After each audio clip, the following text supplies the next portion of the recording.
12월 둘째 주일입니다. 묵상기도 드림으로 일부 예배를 시작했습니다.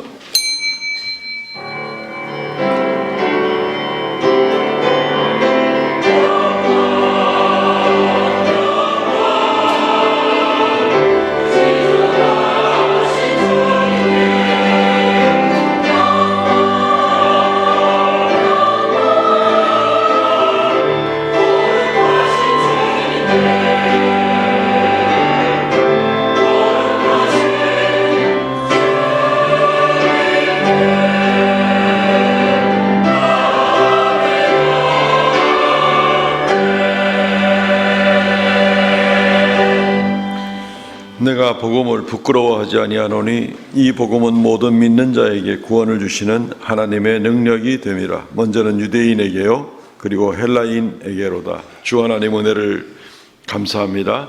12월 둘째 주일 주 앞에 머리 숙여 예배하게 하심을 감사합니다. 올해도 1월부터 지금까지 끊임없이 예배하며 또 하나님을 경외하며 주님의 도움으로 지금까지 나오게 하심을 감사하옵나이다. 뒤돌아보며 늘 감사가 넘치고 앞을 내다보며 주님 함께 하실 소망 가운데 오늘도 힘있게 예배하고 또 올 한 해도 아름답게 마무리 잘 감당하는 우리가 되게 하옵소서. 오늘은 또 오후에 특별히 또 은퇴식과 또 임직식을 겸하게 됩니다. 하나님께서 함께 하시고 축복된 날 주의 몸된 교회 한량없는 주의 평강과 은혜가 가득 넘치게 하여 주옵소서. 예배의 시종을 주 앞에 의탁하옵고 예수님 이름으로 기도하옵나이다. 아멘.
전능하사 천지를 만드신 하나님의 어지를 내가 믿사오며 그 외아들 우리 주 예수 그리스도를 믿사오니 이는 성령으로 잉태하사 동정녀 마리아에게 나시고 본디오 빌라도에게 고난을 받으사 십자가에 못 박혀 죽으시고 장사한 지 사흘 만에 죽은 자 가운데서 다시 살아나시며 하늘에 오르사 전능하신 하나님의 우편에 앉아 계시다가 저리로서 산자와 죽은 자를 심판하러 오시리라. 성령을 믿사오며 거룩한 공예와 성도와 서로 교통하는 것과 죄를 사하여 주시는 것과 몸이 다시 사는 것과 영원히 사는 것을 믿사옵나이다. 아멘. 교동문 81번 에베소 4장에 있는 말씀입니다. 그러므로 주 안에 갇힌 내가 너희를 권하노니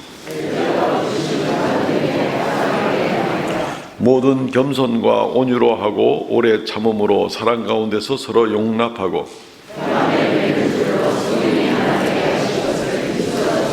몸이 하나요 성령도 한 분이시니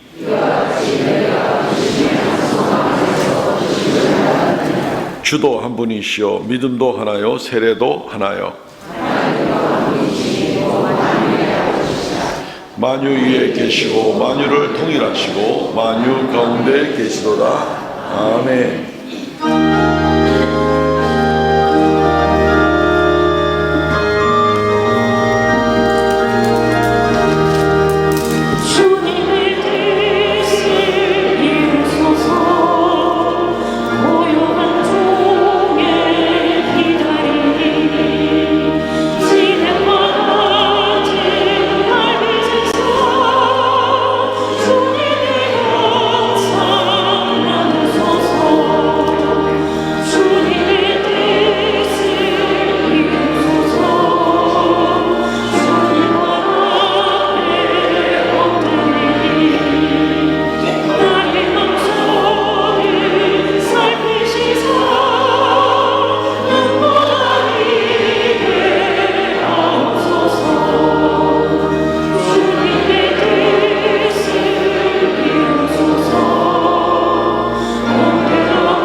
천지 만물을 창조하시고 인간의 생사화복을 주관하신 전능하신 하나님 아버지, 죄로 인하여 죽을 수밖에 없는 저희들을 사랑으로 인도하여 예수 그리스도의 십자가 보혈로 죄를 사하여 주시고 주의 거룩하신 백성 삼아 주시니 감사드립니다.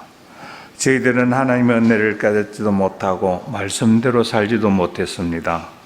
하나님을 향한 사랑도 식어졌고 믿음이 연약하여 충성으로 봉사하지 못하였습니다.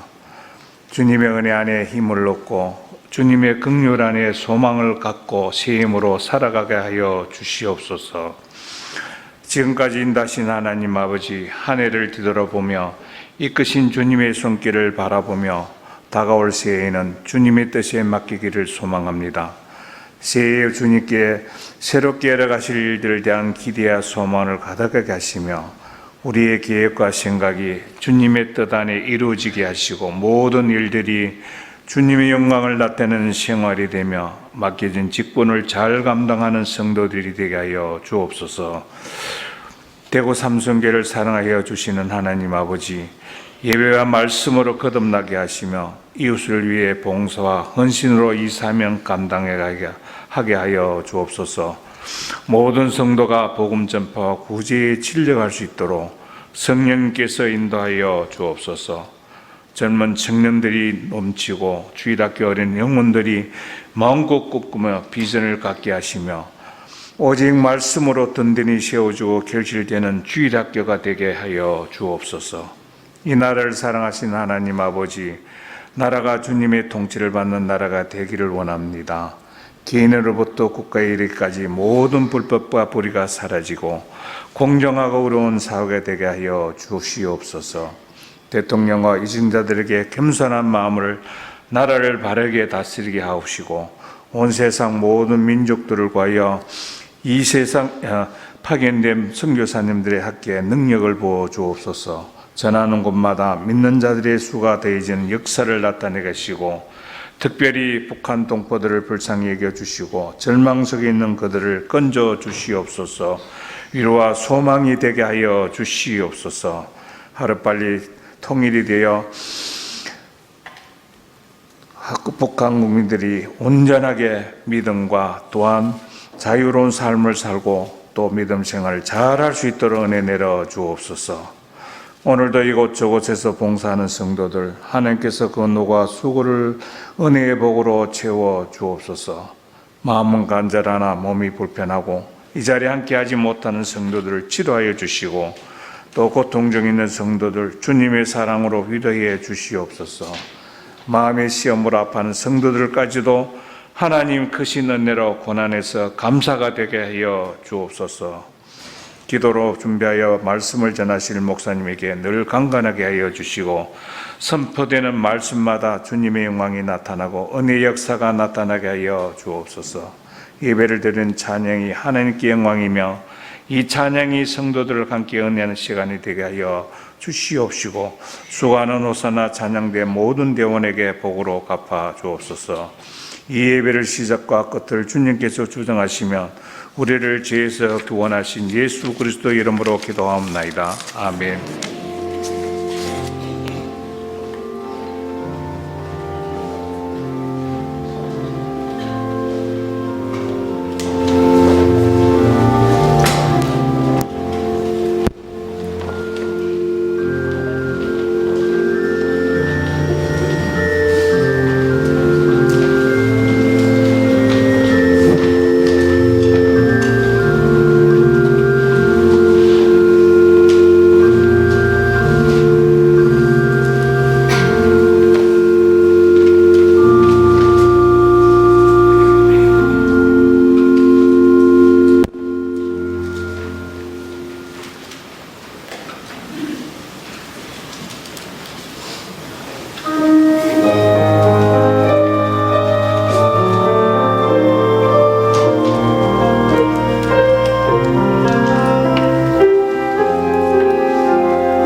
할렐루야, 감사합니다. 하나님의 말씀 봉독하겠습니다. 사사기 11장 30절로 31절 말씀. 사사기 11장 30절로 31절 말씀 봉독하겠습니다. 그가 여호와께 소원하여 이르되 주께서 과연 암몬 자손을 내 손에 넘겨주시면 내가 암몬 자손에게서 평안히 돌아올 때에 누구든지 내 집 문에서 나와서 나를 영접하는 그는 여호와께 돌릴 것이니 내가 그를 번제물로 드리겠나이다 하니라. 아멘. 오늘 이 말씀 중심으로 해서 사사기 말씀 계속해서 상고해 봅니다. 하나님을 오해하지 말라라는 제목으로 말씀을 잠시 상고하겠습니다. 재미있는 이야기가 하나 있어서 소개를 시켜드립니다. 믿음 좋은 며느리가 있는데 시어머니의 핍박을 받으면서 신앙생활을 했답니다. 그럼에도 불구하고 이 며느리가 시어머니를 위해서 열심히 눈물로 기도하고 또 찬송하고 기도하고 하는데 어느 날 교회에서 이 집에 이제 신방을 갔습니다. 그래서 그 시어머니에게 전도를 하면서 예수 믿으십시오. 며느님이 어머님 위해서 눈물로 기도합니다. 라고 얘기를 했더니만은 시어머니가 내 며느리는 왕내숭입니다. 하고 이렇게 이야기를 하더라는 거예요. 그래서 지금 시어머니들이 좀 바짝 긴장하고 듣고 있습니까? 뭐 기도한다기에 내가 가만히 들어보니 무슨 맨날 시어머니 이기자 하는 그런 노래만 부르고 앉아 있어가지고 그래가지고 왕내숭입니다. 그래서 성도들이 물었습니다. 그래서 무슨 찬송을 불렀습니까? 그러니까 시어머니가 대답을 하기를 너 시험일 당해 범죄치 말고 너 용기를 당해 곧 물리쳐라. 너 시험일 이겨 새 힘을 얻고 이 노래를 맨날 부른다는 거예요. 그래가지고 이 시어머니가 며느리에 대해서 마음을 못 열고 찬송가 342장에 나오는데 시험을 이겨를 이 어머니가 시험일 이겨라고 듣는 바람에 오해가 많이 생기는 겁니다. 오해라는 것은 관계를 깨뜨리게 되는 이제 그런 모습을 우리는 잘 알고 있습니다. 사람들과의 관계가 오해가 많아질수록 관계가 깨어지게 되죠. 하나님에 대해서도 우리가 오해하면 하나님과 관계가 깨어질 수 있습니다. 하나님에 대해서 뭘 내가 오해할 게 있나 싶은 생각을 할 수 있겠지만 그러나 의외로 하나님을 내 편한 대로 내 마음대로 생각하다가는 하나님과 상당히 거리가 멀어질 수가 있다는 것입니다. 오늘 성경 말씀에는 하나님에 대해서 오해하는 그런 사람들이 나옵니다. 그래서 이 사람들의 하나님에 대해서 자기 마음대로 편하게 생각하는 그런 오해를 감당함으로 말미암아서 결국 이것이 삶으로 나타나게 되는, 그래서 여러 가지 현상으로 나타나게 되는 그런 모습을 보게 되는 겁니다. 한 세 가지 정도 우리가 하나님에 대해서 오해하지 않을 수 있는 그런 방법들, 오해하기 쉬운 부분들을 우리가 좀 본문을 통해서 지적을 해보고, 그리고 우리의 신앙생활에 좀 도움이 되는 그런 말씀이 되기를 원합니다. 첫째는 은혜를 잊지 말라는 것입니다. 하나님에 대해서 오해하는 삶을 사는 사람들은 은혜를 잊어먹는 사람이다, 이렇게 거꾸로 이야기를 할 수도 있겠죠.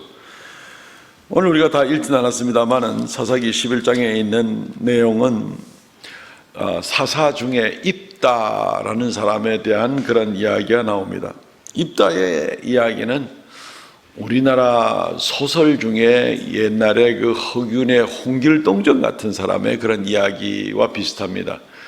아버지를 아버지라 부르지 못하고 하는 이제 그런 대목이 나오는 것처럼, 이 입다는 이 서자였죠. 첩의 자녀가 된 그런 입장에 있었습니다. 이 출생의 비밀로 인해서 입다는 자라나면서 굉장히 인생이 많이 꼬이게 되는 것을 보게 됩니다. 11장 2절과 3절 말씀 한번 봅니다. 길르앗의 아내도 그의 아들들을 낳았더라. 그 아내의 아들들이 자람에 입다를 쫓아내며 그에게 이르되 너는 다른 여인의 자식이니 우리 아버지 집에서 기업을 잊지 못하리라 한지라.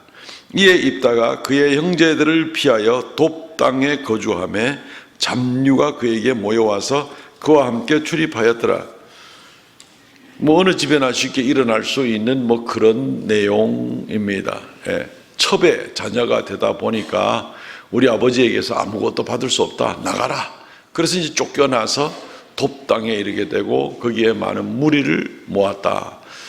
산적 두목점 비슷하게 되는 그런 자리를 차지하게 되는 그런 모습을 보게 되는 것입니다. 이 형제들은 왜 이랬을까? 똑같은 아버지의 자녀인데 왜 이렇게 차별을 두고 입다를 이렇게 힘들게 했을까 하는 그런 생각부터 우리가 먼저 해보면 좋겠습니다. 하나님에 대한 오해 때문에 그렇다는 것입니다. 왜냐하면 오늘 말씀을 좀 줄여서 간단하게 가능한 전하려고 그러는데요. 이 형제들이 입다를 쫓아낸 것은 자기들이 기득권을 얻게 된 것, 자기들이 그 땅을 차지한 것, 자기들이 유업을 입게 된 것, 심지어 자기들이 야곱의 후손이 된 것 자체가 사실은 다 은혜로 말미암은 것이었는데, 이들은 자기들도 아무 자격도 없으면서 은혜로 받았으면서도 입다에게는 우리가 정통이고 너는 비정통이다, 그러니까 너는 나가라, 이렇게 되는 그런 입장이 되다 보니까 이들은 은혜를 잃어버린 사람이다 라고 이야기를 할 수가 있는 것입니다. 길르앗 땅은 이 땅 자체가 요단강 동편에 있는 그런 땅이었습니다. 요단강 동편에 있는 땅은 원래 하나님께서 약속하신 약속의 땅 범주 바깥에 있는 그런 곳이었습니다. 그러나 그것을 지나가려고 할 때, 출애굽해가지고 그것을 지나가려고 할 때 이 시혼 왕과 바산 왕들이 이것을 그냥 이스라엘 통과 자체를 거부하는 바람에 이스라엘이 점령하게 되고, 그래서 덤으로 얻은 땅이 바로 이 요단강 동편에 이 루벤, 므낫세, 반지파, 갓지파가 차지하게 된 이제 그런 땅이 된 것이죠. 그러니까 덤으로 얻은 겁니다. 원래 예정에 없던 것이었다는 것이죠. 그러니까 그 땅 자체, 그 기업 자체가 덤으로 얻은 기업인데, 지금 덤으로 얻은 기업에 대해서 입다에 대해서는 너는 정통성이 없다, 우리만 있다, 이렇게 주장을 하는 것이 마땅히 자기들은 정당한 권리가 있는 것처럼. 그리고 실제로 사실 야곱의 12아들이 결국 12지파의 조상이 되었지만, 이 야곱은 아브라함, 이삭, 야곱의 그런 혈통으로 내려간다 하더라도 야곱의 부인들은 전부 다 이방인들이었습니다. 라헬과 레아와 실바와 빌하는 심지어 라헬과 레아의 종들이었고, 라헬과 레아 부인이 넷이었잖아요. 라헬과 레아도 사실은 아람 출신 사람들이었지 아브라함의 정통 후손이라고 보기도 힘든 이제 그런 모습이 있었습니다. 그러니까 이스라엘 12지파가 사실은 하나님이 택하신 12지파이긴 하지만 전부 다 은혜로 하나님의 나라를 이루게 만든 그러한 족속들이었다는 것입니다. 정통 비정통이 어디 있습니까? 그런데 이들은 자기들의 기득권과 자기들의 정통성을 주장하면서 결국은 이 입다를 내쫓아 버리게 된 것입니다. 입다는 쫓겨났죠. 말도 안 되는 일에 자기가 그 집에 그렇게 태어나고 싶어서 태어난 것도 아닌데, 어쨌든 그렇게 출생의 비밀로 인해서 굉장히 고통을 많이 겪게 된, 하나님의 은혜를 모르는 사람들에 의해서 고통을 받게 된 그런 모습을 보게 되는 겁니다. 그러다가 그 땅이 이제 이 블레셋과 암몬 족속에게 점령을 당하게 되어 18년 동안 섬겼다. 21장 1절에 보면은 그렇게 나와 있습니다. 범죄하는 겁니다. 그러니까 사실 이 기득권, 정통성, 비정통성을 떠나서 모든 삶의 모든 영역이 다 자기 멋대로인 겁니다. 하나님 앞에 불순종하는 겁니다. 그러니까 이제 사사기의 전형적인 그런 특징처럼 이들을 이방의 손에 붙여놓게 되고 이방이 와서 점령하게 되고 지금 이 당시에는 블레셋과 암몬 사람에게 18년 동안 지배를 받고 있었다 하는 이제 그런 기록을 우리가 보게 되는 것입니다. 이제 이들이 한번 우리가 이 암몬 사람의 손에서 벗어나 보겠다라고 이제 좀 꿈틀거린 적이 있었는데, 그러니까 암몬 사람들이 또 군대를 끌고 가지고 이 길르앗 지역에 있는 이 이스라엘 두 지파 반 사람들을 또 압박하고 죽이려고 전쟁 오게 되니까 이제 큰일 난 거죠. 그럴 때 이 길르앗 지역에 있는 두 지파 반의 장로들이 입다를 찾아가서 부탁을 하게 됩니다. 사사기 11장 8절. 그러므로 길르앗 장로들이 입다에게 이르되 이제 우리가 당신을 찾아온 것은 우리와 함께 가서 암몬 자손과 싸우게 하려 함이니 그리하면 당신이 우리 길르앗 모든 주민의 머리가 되리라 하매 하는 이제 그런 모습을 보게 되는 겁니다. 나라가 위기에 이제 처해지게 되었죠. 그러니까 이걸 구해낼 장수가 없다 싶어 놓으니까 이제 홍길동한테 찾아가는 겁니다. 입다한테 찾아가서 당신이 우리를 구해주면 우리를 다스리는 지배자가 되겠다. 이 뭐 비정통이라 그래가지고 쫓아낼 때는 또 언제고, 지금 힘 약해서 위기가 닥치니까 정통이고 비정통이고 없이 무조건 와서 우리를 다 다스릴 수 있도록 그렇게 해주겠습니다. 여기는 굉장히 꼼수가 들어있는 거죠. 그죠? 나갔다가 입다가 전쟁에 나가서 죽으면 이 약속은 다 무효가 되고 마는 겁니다. 있으나 마나 한 그런 약속일 수도 있는 겁니다. 자기들 온 두 지파 반이 힘을 합쳐도 못 당하는 이 암몬 족속에 대해서 입다가 나가서 싸워주면 우리가 이기겠다. 어떤 면에서는 희생양을 삼으려고 하는 그런지도 모르겠습니다. 이들이 하나님의 은혜였는데 우리가 너무 좀 심했다 하는 것을 깨달으면 회개하고 입다한테 정말 우리가 잘못했다 미안하다 하고 그래서 또 시작을 하면 어떨지 모르겠죠. 근데 그게 아닙니다. 여전히 조건입니다. 암몬 족속 무찌르면 우리한테 와서 대장이 되게 해주겠다라는 겁니다. 이거 뭐 기준도 없고 뭐 때에 따라서 마음대로인 그런 모습을 보게 되는 것이죠. 여전히 하나님의 은혜와는 거리가 먼 그런 이 길르앗 지역의 장로들인 것을 우리가 보게 되는 것입니다. 우리는 여기서 이들의 얼마나 곤란한 처지였으면 이렇게 비굴하리 많지 입다에게 찾아갔을까 하는 그런 생각도 해보게 되는 것이죠. 그래서 우리는 하나님의 은혜를 모르는 사람의 특징은 어떤 특징인가 하는 것들을 우리가 몇 가지로 정리를 해볼 수가 있습니다. 하나님의 은혜를 모르는 사람은 자기가 정통인 줄 압니다.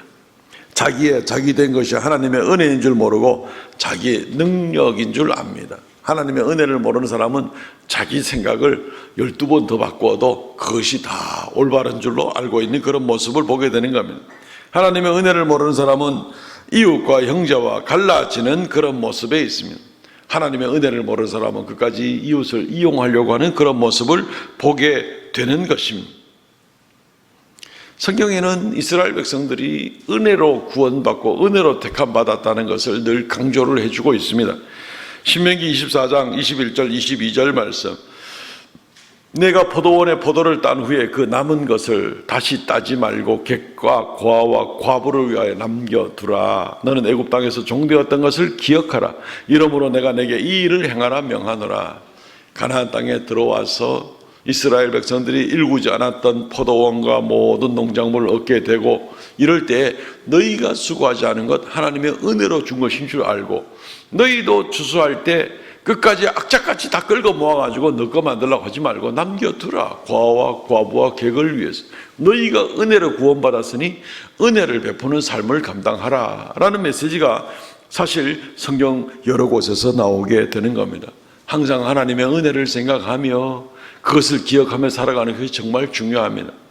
나 된 것은 하나님의 은혜다. 오늘도 우리 일부 예배 드리기 전에 부르었던 찬송이 참 은혜라는 찬송 아닙니까? 하나님의 은혜로 된 것인 줄 알지 못하면 자기를 주장하고 자기를 교만하고 형제를 멀리하게 되고 관계를 파괴하게 되고 이 하나님의 은혜로 받은 것에 대한 오해로 말미암은 그런 결과다라고 볼 수가 있게 되는 것입니다.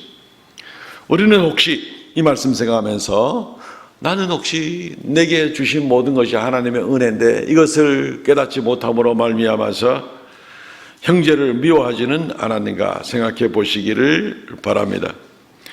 주님의 은혜로 구원받은 사람들이라면 나도 주의 은혜로 구원받았고 너도 주의 은혜로 구원받았고 나의 소유도 나의 누리는 것도 나의 가정도 모든 것이 주님의 은혜일진데 우리는 어떻게 살아가야 될지를 알게 될 것입니다. 그러나 이것이 주의 은혜가 아니고 내 능력으로 말미암아 뭔가 이런 것이다 라고 생각을 하게 되면 그때부터 굉장히 많은 문제가 생긴다는 것을 우리는 깊이 생각을 해 보아야 됩니다. 하나님의 은혜를 잊어버리는 사람은 갈 길을 잃어버린 사람입니다. 배에 항해를 하는데 그냥 뒤에 키를 뚝 떼서 내버린 것이나 마찬가지인 그런 사람이나 마찬가지입니다. 어디로 갈지 모르는 인생이 되는 것이죠. 하나님의 은혜로 말미암은 것을 잊지 마시고 살아가시기를 바랍니다. 그래야 하나님에 대해서 오해하지 않게 되고 하나님 오해되면 어디로 나갈 인생이 될지 모릅니다. 두 번째는 진실을 왜곡하지 말라는 것입니다. 진실을 왜곡하지 말라. 하나님에 대해서 오해를 하는 사람은 진실을 왜곡하는 사람이다 라고 이렇게 말을 또 뒤집어서 생각해 볼 수가 있는 것입니다. 자, 이제 입다가 요청을 받아들입니다. 그래서 군대에 나가서 군대를 이끌고 암몬 사람과 더불어 전쟁하러 나가는 그런 모습을 보입니다. 그리고 11장 16절에서 26절 사이의 긴 이 부분에 있어서 암몬 족속과 논쟁을 벌이고 있습니다. 입다가 얘기합니다. 이 땅이 원래부터 가나안 땅에 들어올 때부터 우리 땅으로 우리가 받아서 오늘까지 살아왔는데 300년 동안 아무 문제가 없었는데 너희들 왜 갑자기 이 땅을 침공하려고 그러냐? 암몬 사람들은 아니다, 이게 원래부터 우리 땅이었는데 너희들이 들어와가지고 이 땅을 차지하고 여기서 주인이 사는 바람에 우리는 우리 땅을 원래 찾으려는 것 같아. 꼭 어디 지금 한국하고 일본하고 독도 가지고 싸우는 것 같이 원래 그 우리 땅인데 이 일본 저희 인간들이 자꾸 자기들 거라고 주장하는 바람에 말이죠. 어쨌든 그런 모습과 비슷한 그런 모습을 보게 되는 겁니다. 사실 하나님의 주시는 은혜로 다 한다면 이스라엘 백성이 이 암몬 족속과 모압 족속, 오늘 공격해온 사람들은 암몬 족속들인데 암몬과 모압 족속은 아브라함의 조카 롯의 후손이 되는 겁니다. 그래서 출애굽해서 가나안 땅에 들어올 때 하나님께서 암몬 족속과 모압 족속의 땅은 건들지 마라. 거기는 롯의 후손들이 살고 있기 때문에 결국 같은 혈통이 아니냐, 그게 건들지 마라, 봐줘라 라고 이제 그렇게 해서 이스라엘 백성들이 그 땅을 지나올 때, 모압 땅을 경계를 지나올 때 그 땅을 건들지 못했습니다. 예, 그 에돔 족속도 건들지 못하고, 에돔 족속은 에세의 후손이니까 또 모압 족속도 건들지 못했습니다. 형제의 땅을 침공해서 전쟁을 하는 것이 옳지 않다 이래가지고, 그래서 그 땅을 또 돌아서 멀리 이제 돌아오다가 아까 말씀드렸던 바산과 시온의 땅을 지나서 이제 가나안 땅에 들어오게 된 것이지요. 그러니까 지금 이 길라 족속이 차지하고 있는 이 땅은 모압 족속의 땅도 암몬 족속의 땅도 아니었습니다. 가나안 원주민들이 살고 있던 시온과 바산이 살고 있던 이제 그런 지역의 땅이었는데, 이 암몬 족속의 사람들은 이걸 가지고 사실을 뒤집는 겁니다. 원래부터 우리 거였는데 왜 너희들이 와가지고 차지해가지고 너희 거라 그러느냐? 그러니까 우리가 도로 차지해야 되겠다 막 시비를 거는 거죠. 그러니까 입다는 다시 한번 이야기를 하고 있습니다. 과거에 여차여차해서 우리가 지나왔고 지금 300년이 지나도록 아무 문제 없다가 이제 와서 쌩 난리냐? 이제 이렇게 이야기를 하게 되는 겁니다. 신명기 2장 9절 여호와께서 내게 이르시되 모압을 괴롭히지 말라, 그와 싸우지도 말라. 그 땅을 내가 내게 기업으로 주지 아니하리니 이는 내가 롯 자손에게 아르를 기업으로 주었습니다. 그래서 이 모세 때에 이제 가나안 땅에 들어올 때에 이제 이스라엘 백성들이 그 땅을 건들지 않았던 것이죠. 두 부족의 땅을. 그렇지만 그 위의 땅으로 경계로 해서 넘어오게 되었는데, 지금 이 암몬 족속들은 과거의 사실들을 그 어떻게 잊을 수가 있겠어요. 나라가 망할 뻔하다가 이스라엘 돌아가는 바람에 나라가 망하지 않고 살아남았는데 그걸 잊어먹을 수가 없잖아요. 그런데 이들은 이 진실을 왜곡을 해서 지금 이 땅이 자기들 땅이라고 막 주장을 하는 겁니다. 그들이 멸망하지 않았던 것은 롯의 후손이었다는 것이고, 롯의 후손을 건들지 말라고 한 것은 하나님의 은혜였습니다. 하나님의 은혜로 말미암은 것을, 이 진실을 이들이 지금 왜곡을 하고 뒤집어서 아니다, 이 원래부터 한 300년 지났으니 아무도 모르겠지 이러면서 원래부터 그 북쪽 땅까지도 다 우리 거였다 이렇게 주장을 하는 그런 모습을 주장을 하고 있는 겁니다. 진실을 왜곡을 하는 모습입니다. 사사기 11장 28절 암몬 자손의 왕이 입다가 사람을 보내 말한 것을 듣지 아니하였더라. 사실을 설명을 해도 받아들이지 않는 겁니다. 그러니까 할 수 없이 전쟁이 일어날 수밖에 없는 거죠. 더 이상은 그 전쟁이 일어났습니다. 33절 말씀 아로엘에서부터 민닛에 이르기까지 20성읍을 치고 또 아벨 그라밈까지 매우 크게 무찌르니 이에 암몬 자손이 이스라엘 자손 앞에 항복하였더라. 결과는 뭡니까? 진실을 왜곡하는 자들에게 결국 돌아갈 것은 패배밖에 없다 하는 것을 오늘 본문 가운데서 볼 수가 있습니다. 하나님에 대해서 오해하고 하나님이 약속하셔서 이 땅은 건들지 마라. 그래서 사실은 하나님의 은혜로 구원을 받은 그러한 나라들이었는데 결국 이것을 왜곡을 해서 아니다, 저 위에 것도 다 우리 거다 이렇게 해서 욕심을 내다가 결국은 자기들 본토마저도 지금 크게 피해를 입고 전쟁에 패하게 되는 그런 암몬 족속의 모습을 보게 되는 겁니다. 일본도 조심해야 됩니다. 함부로 너무 이 나라 땅 뺏으려고 욕심내다가 큰일 날 수 있습니다. 이 진실을 왜곡하는 자들에게는 하나님은 진리의 영이시기 때문에 반드시 아마 판단하시게 될 겁니다. 어쨌든 마음대로 말 바꾸고 마음대로 자기 주장을 하고 하나님이 뭐라고 말했든지 그거 뭐 누가 알겠어? 그냥 뭐 내가 말하면 되는 거야. 막 이런 식으로 해서 주장을 하고 고집을 하다가 결국은 암몬이 멸망을 당하게 되는 그런 일을 우리가 보게 되는 것입니다. 사랑하는 성도 여러분, 이 세상은 특별히 뭐 국회를 중심으로 정치인들이 주로 그런 일 많이 하잖아요. 거짓말 많이 하죠. 자기의 탐욕을 채우기 위해서 핑계를 대고 억지 주장을 하게 되고 그렇게 진실을 왜곡하고 그냥 뭐 고무줄 잣대를 갖다 대고 별짓을 다 하는 그런 모습들을 우리가 잘 보게 되는 겁니다. 물론 우리 성도들은 뭐 그래서는 안 되겠지만 성도라 할지라도 우리가 주의해야 될 것은 항상 진실 가운데 살아가기를 애를 써야 됩니다. 시간 지나갔다고 누가 안 본다고 대충 거짓말하고 또 진실을 왜곡하고 이렇게 나아가게 될 때에 사람은 이겨낼 수 있을지도 모릅니다. 서로 주장을 하면 되니까. 하나님 앞에서는 거짓은 통하지를 않습니다. 하나님은 거짓을 주장하는 자, 진실을 왜곡하는 자를 반드시 심판하시는 그런 모습을 보게 되는 것입니다.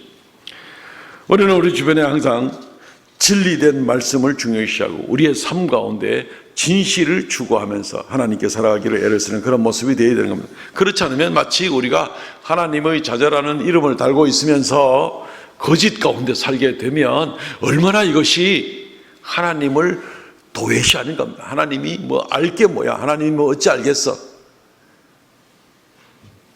시편 14편에 나오는 것처럼 어리석은 자가 말하기를 저 위에 계신 분이 어찌 알겠냐 하는 거나 마찬가지인지 그런 어리석은 자의 모습인 겁니다. 마음대로 거짓된 삶을 살아도 아무 일 없을 것처럼 생각하지만 천만의 말씀입니다. 하나님은 진실을 중요시 여기는 겁니다.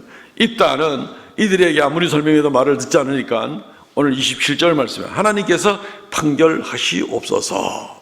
암몬 사람들은 말을 이리저리 막 갖다 붙이고 아전인수격으로 막 억지로 막 합리화를 시키고 벨소리를 다 하지만 막상 도저히 합력하여 이렇게 화해가 되지 않을 때에는 결국 이 모습이 결국 하나님의 진실의 판단을 받게 되고 암몬은 멸망을 당하게 되는 그런 모습을 보게 되는 것입니다. 그 단계 되기 전에 회개하는 게 제일 좋겠죠. 어쨌든 하나님을 오해하는 사람은 말하자면 우리가 막 거짓을 말하고 거짓되게 행동을 해도 아무 일 없을 것처럼 하나님이 안 보시는 것처럼 하나님을 오해하고 있다는 겁니다. 그렇지만 하나님께서는 모든 것을 보십니다. 모든 것을 판단하십니다. 어떤 편에 서서 어떻게 하나님 앞에 살아가야 될지를 우리가 잘 판단하시고 하나님 앞에 올바른 믿음을 가지고 나갈 수 있도록 해야 되겠습니다. 세 번째, 자기 소견대로 행하지 말라는 것은 좀 비슷한 맥락이긴 합니다. 뭐 누구라도 지금 해당이 될 수가 있는 부분인데 오늘 본문에 나온 내용들을 보게 되면은 하나님을 오해하는 사람은 자기 소견대로 마음대로 행동을 한다 하는 것입니다. 자기 생각대로 막 갖다 붙입니다. 오늘 이 세 번째 파트에서는 특별히 아마 주인공이 된 입다라는 사람이 하나님을 잘 알지 못해가지고 하나님께 나름대로 헌신을 한다, 하나님께 감사한다는 것을 하나님이 전혀 원하지 않는 방법으로 자기 마음대로 내가 승리하면 이렇게 하겠습니다, 뭐 이렇게 하나님이 전혀 원하지 않는 그런 방법대로 자기가 하나님께 감사하겠다 하고 나가는 그런 모습을 보게 되는 겁니다. 그래서 이게 지금 우리가 정말 요런 면 저런 면 뭐 이런 것들을 우리가 자신에게 잘 생각해 보면서 혹시 나는 이런 면에서 하나님 오해하지 않았는가 잘 생각해 볼 수가 있어야 되는 것입니다. 입다는 풍운의 사나이와 같죠. 그런 서러움을 가지고 시작을 했다가 두 번째 파트에서는 목숨을 걸고 전쟁에 나갔다가 그리고 전쟁에 나갈 때에 승리하고 돌아오게 되면 그게 세 번째 파트가 되겠죠. 승리하고 돌아오게 되면 내가 하나님께 이렇게 영광을 돌리겠습니다 하고 나간 그 모습이 바로 무엇인가 하면은 바로 누구든지라도 전쟁 나갔다가 돌아올 때 우리 집에서 나와서 제일 먼저 나를 환영하는 사람은 누구든지라도 그것을 잡아서 하나님께 번제로 올리겠다. 뭐 짐승이 한 마리 나왔으면 제일 좋았겠죠. 그나마 또 종이 나왔으면 또 혹시 어떨까 모르겠어요. 근데 결국 나온 것은 자기 딸이 제일 먼저 뛰어나오는 그런 모습을 보게 되는 겁니다. 사사기 11장 30절 31절 오늘 읽은 말씀입니다. 그가 여호와께 서원하여 이르되 주께서 과연 암몬 자손을 내 손에 넘겨주시면 내가 암몬 자손에게 평안히 돌아올 때 누구든지 내 집 문에서 나와서 나를 영접하는 그는 여호와께 돌릴 것이니 내가 그를 번제물로 드리겠나이다. 번제물은 제단 위에 불에 태워서 드리겠다는 건데 누구든지라도 누가 나올지 모르죠. 근데 설마니 내 딸일까 이런 생각을 했을지 모르겠습니다. 그러다가 결국은 자기 딸이 제일 먼저 나왔고 사람들 앞에서 공적으로 선포한 일이니까 그 말을 지켜야 되고 자기 딸을 번제로 하나님께 드려야 될 그럴 입장에 있게 된 겁니다. 처음에 누구든지라고 말했으니까 무슨 동물이 나오기를 기대한 건 아니고 동물이 왜 주인이 전쟁 나갔다가 들어왔다고 동물이 나와가지고 막 환영할 일은 없지 않겠습니까? 사람을 두고 한 얘기죠. 근데 이 자체가 사실은 하나님이 원하는 방법이 아니에요. 하나님의 은혜로 내가 전쟁에 나가서 승리하게 되면 하나님께 정말 내가 감사하겠습니다. 일천 번제를 드리겠습니다. 온갖 하나님이 기뻐하시는 많은 하나님께 그 은혜를 감사할 수 있는 방법들이 많이 있습니다. 성경적으로 인정받는 그런 방법들이 있습니다. 근데 입다는 뭡니까? 아마 하나님 말씀에 잘 준비되지 않았던 사람 같아요. 일찍부터 쫓겨나가지고 이제 하나님 말씀과 관계없는 오로지 생존만을 위해서 사느라 바빴던 사람인지 모르겠습니다. 나름대로는 하나님께 헌신한다고 나름대로는 감사한다고 생각해낸 방법이 누구든지라서 내 집에 나오면은 내가 그 사람을 잡아서 번제로 잡아서 하나님께 드리겠다. 전혀 하나님이 원하는 방법이 아닙니다. 하나님은 인신제물을 원하는 게 아니죠.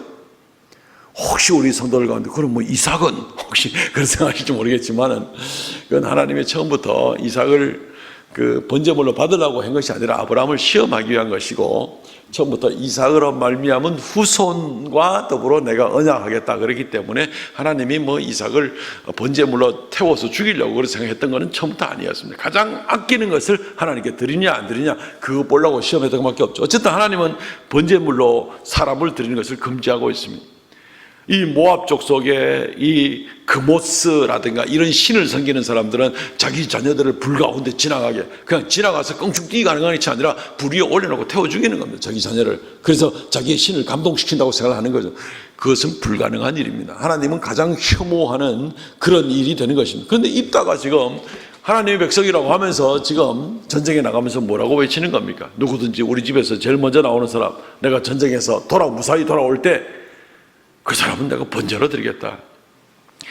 자기 열정으로 보게 될 때는 다른 사람들이 보게 될 때는 와 정말 대단하다 싶은 생각이 들지만 하나님 방법이 아니었어요. 하나님이 그런 것을 원하지를 않습니다. 우리는 누구라도 그럴 가능성이 있습니다. 굉장히 우리가 조심해야 되는 부분인데 우리는 하나님께 헌신하고 감사하고 자신을 드리는 것이 참 좋은데 그 감사하고 헌신하고 드리는 방법마저도 하나님이 기뻐하는 방법이라야 된다 하는 것을 잘 생각해야 됩니다. 그냥 자기 소견에 오른 대로 이렇게 하면 하나님 무조건 하나님께 영광 돌리는 거야. 봐, 나 적어도 이 정도 할 수 있는 사람이야.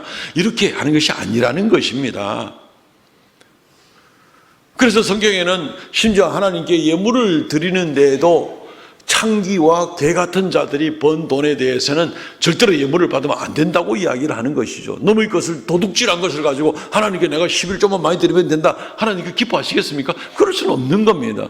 방법마저도 하나님이 기뻐하는 그러한 방법으로 살아가야 되고, 헌신하거나 감사하거나 하는 모든 일에도 하나님 기뻐하는 대로, 그냥 내 소견에 옳은 대로 그냥 내가 믿는 예수 내가 알아서 믿지 뭐 아이고 나한테 신경 쓰지 마세요, 그렇게 할 수 없다는 겁니다. 하나님 말씀을 우리가 다 압니까? 잘 압니까? 저는 예수 믿은 다음에 오늘까지 지금 47년째 예수를 믿고 있는데, 오늘까지 성경 공부 열심히 해왔다고 누구보다도 자부할 수 있는데 아직도 성경 너무 모르는 게 많던데요. 성경을 끊임없이 연구하고 끊임없이 배우고 나가야 되는데 그냥 요만큼 뭐 내 좀 안다 싶어가지고 이제부터 내 마음대로 하겠다. 굉장히 위험한 생각입니다. 끊임없이 말씀을 배우고 말씀 앞에 겸손하게 하나님이 기뻐하시는 방법이 무엇인가 라는 것을 우리는 귀 기울이면서 하나님께 헌신하고 하나님께 감사하고 그렇게 나가야 되는 것이죠. 내가 열심만 있으면 내가 모든 걸 내 마음대로 해도 된다? 그것은 굉장히 하나님에 대한 오해입니다. 하나님 기뻐하시는 방법으로 하나님을 잘 섬겨드려야 되는 것입니다. 일단은 열정은 있었지만 하나님을 모르는 사람이었습니다. 그 결과는 뭡니까? 자기 딸을 지금 불에 태워 죽이게 생기게 된 뭐 말도 안 되는 일들이 있습니다. 물론 학자들은 여기에 대해서 그 딸을 번제에 올렸다, 아니면 그 딸을 평생 성막에 수종드는 처녀로 그냥 평생 살게 만드는 이제 그런 있다는 그 자녀 손이 없도록 만들어 놓는 이제 그런 결과를 만들었다, 뭐 이런 뭐 이견들은 학자들 간에 있습니다만은 어쨌든 입다의 이런 서원 자체가 하나님께 받아들여질 수 있는 그런 서원이 아니었습니다. 하나님의 뜻에 맞는 서원이어야만 하는 것입니다.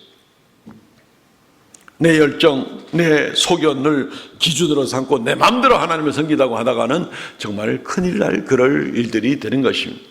하나님 말씀에 얼마나 우리가 진지하게 조심스럽게 하나님의 뜻이 무엇인지를 연구하고 깨닫고 아니면 열심히 듣고 묵상하고 그러면서 결단을 내고 조심조심 하나님 앞으로 가까이 나가야 되는 것이 있습니다. 하나님을 잘 알지 못하면서 내 마음대로 하면서 이것이 마치 하나님께 영광 돌리는 거죠. 굉장히 조심해야만 하는 것입니다. 얼마나 사람들이 성경에 대해서 많이 오해를 하는지, 성경을 자기 마음대로 생각을 하면요, 성경 말씀을 주신 하나님에 대해서 자기 마음대로 생각하고 오해하는 것과 마찬가지입니다. 위험하죠. 굉장히 위험한 겁니다. 자녀들이 부모를 공경해야 되는 것이 5계명에 나와 있지 않습니까?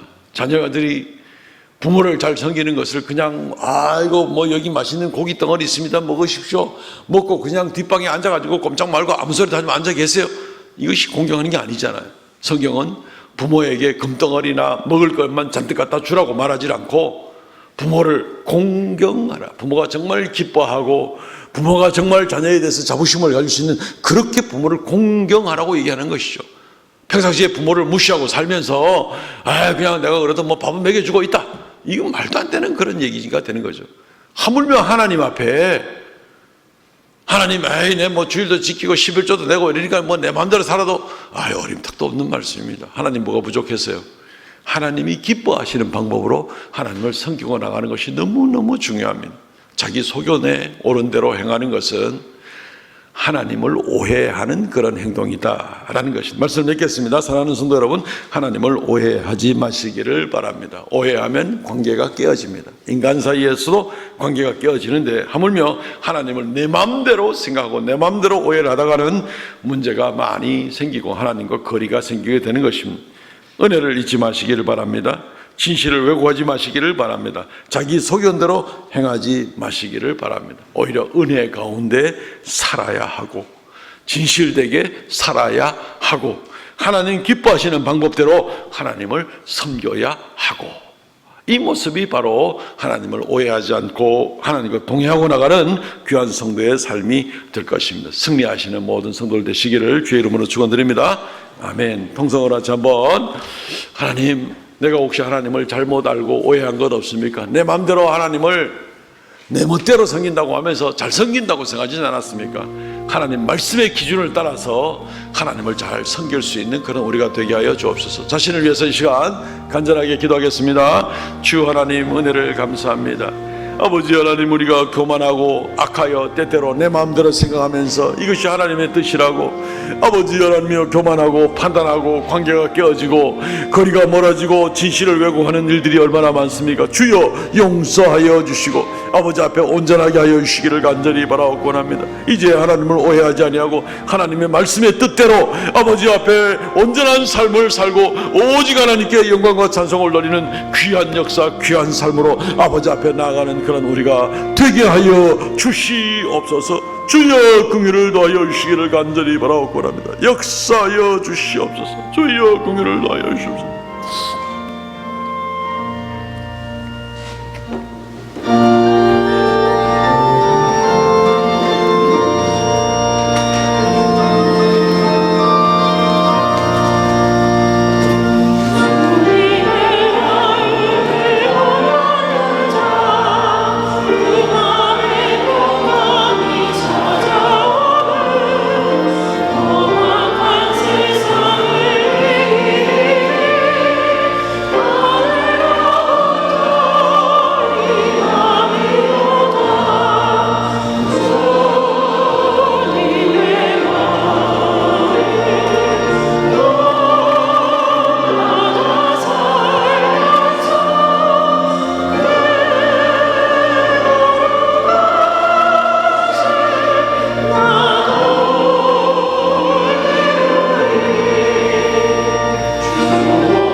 은혜로 구원받게 됨을 감사하옵나이다.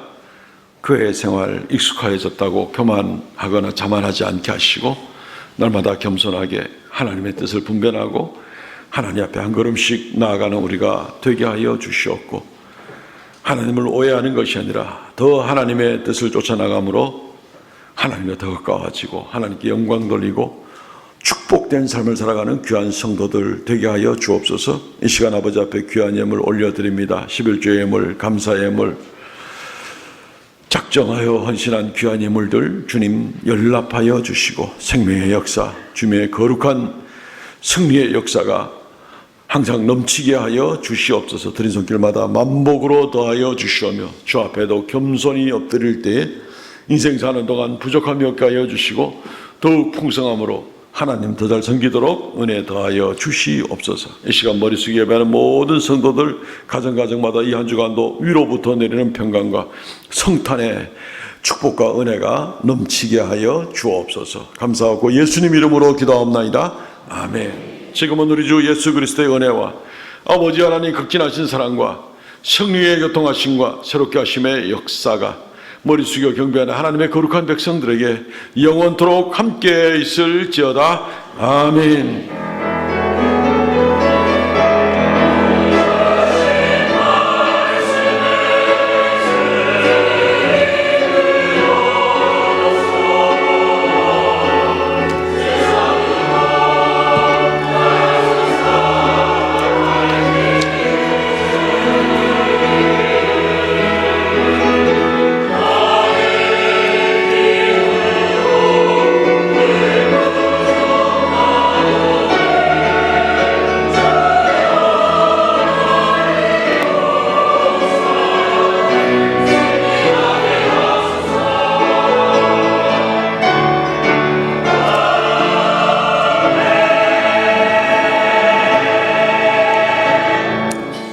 우리 전적으로 인사하겠습니다. 오해하지 맙시다.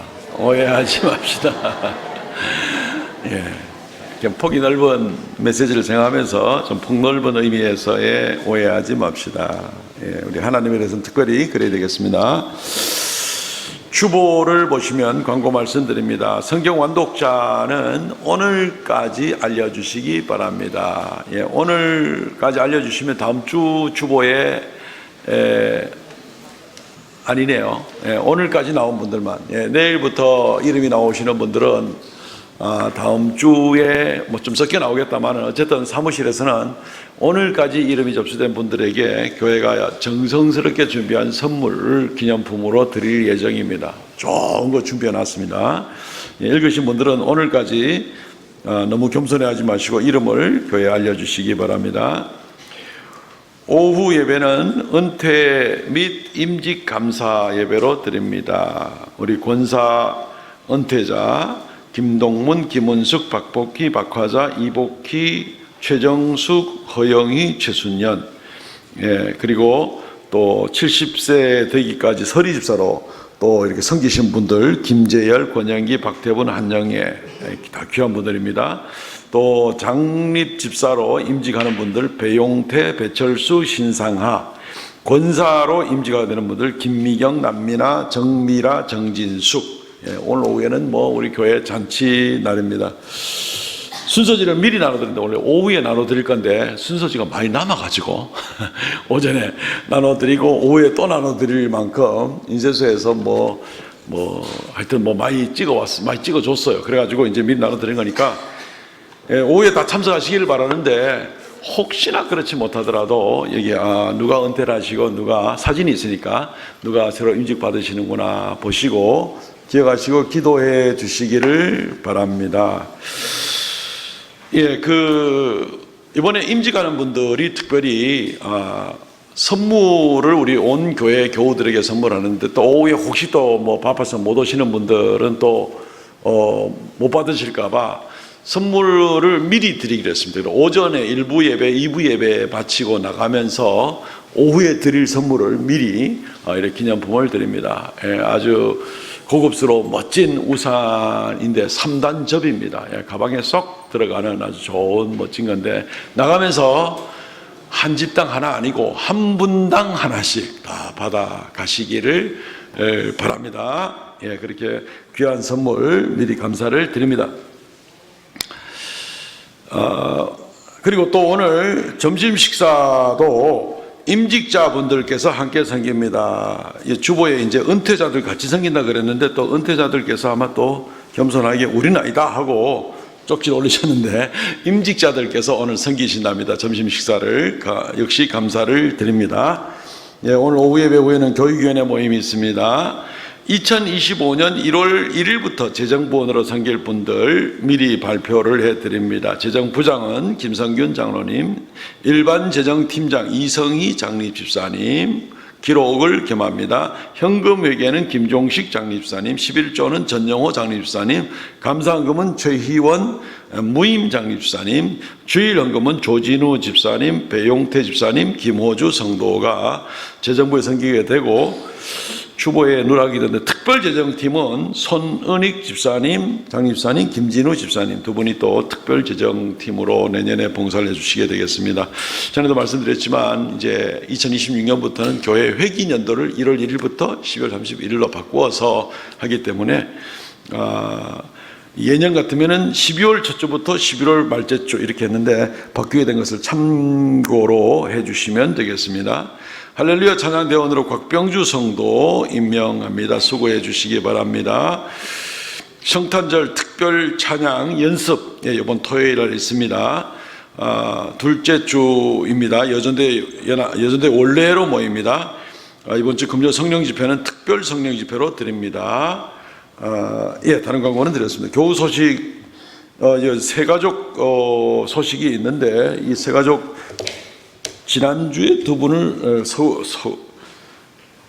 새가족 등록 지난주에 두 분을 소개를 시켜드렸습니다. 주보에 지난주에 안 나가지고 이번 주에 나게 됐고요. 여전도 연합회 원래 내일 아침 모임이 있습니다. 참고해 주시고 성경 완독자 지금 7분 이렇게 또 이름을 등록해 주셨습니다. 감사드립니다. 수고하셨고 일어나서 배송 부르고 마치겠습니다.